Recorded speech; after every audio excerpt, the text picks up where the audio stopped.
SDPI கட்சியின் பாளை ஒன்றியம் சார்பாக சமூக நல்லிணக்க நோன்பு திறக்கும் நிகழ்ச்சி ஒன்றிய தலைவர் சிட்டி சேக் தலைமையில் பாத்திமா நகரில் நடைபெற்றது. மாநகர் மாவட்ட செயலாளர் பர்கிட் அலாவுதீன் வரவேற்று பேசினார்.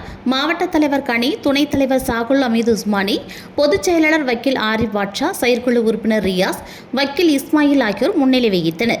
நிகழ்ச்சியில் அதிமுக மாநில அமைப்பு செயலாளர் கருப்பசாமி பாண்டியன், மாநில கொள்கை பரப்பு இணைச் செயலாளர் பாப்புலர் முத்தையா, திமுக வர்த்தக அணி துணை அமைப்பாளர் மைக்கேல் ராஜேஷ், தமிழ் புலிகள் கட்சி மாநில துணை பொதுச் செயலாளர் கலைக்கண்ணன், மாநில துணை செய்தி தொடர்பாளர் தமிழரசு, மனிதநேய ஜனநாயக கட்சியின் மாவட்ட செயலாளர் பாளை பாரூக், தமிழக வாழ்வுரிமை கட்சியின் மாநில நிர்வாகி ஐயாவளி பாலமுருகன், சமூக ஆர்வலர் பிரிட்டோ, விடுதலை சிறுத்தைகள் மாவட்ட செயலாளர் முத்துவளவன், ரோட்டரி சங்க முன்னாள் மாவட்ட செயலாளர் ஆறுமுகம், தொழிலதிபர் அனீஸ் பாத்திமா, பாளை ஒன்றியம் சுற்று வட்டார ஜமாத் நிர்வாகிகள் கலந்து கொண்டனர். எஸ்டிபிஐ கட்சியின் மாநில தலைவர் நெல்லை முபாரக் கலந்து கொண்டு பேசினார். நிகழ்ச்சியில் மாவட்ட, தொகுதி, ஒன்றிய நிர்வாகிகள், வர்த்தகணி மண்டல தலைவர் ஹயாத் முகமது, தொழிற்சங்க மாவட்ட தலைவர் சனா சிந்தா, தகவல் தொழில்நுட்ப அணி மாவட்ட செயலாளர் யாசின், மகளிர் அணி மாவட்ட நிர்வாகிகள், நெல்லை பாளையங்கோட்டை தொகுதி நிர்வாகிகள் கலந்து கொண்டனர்.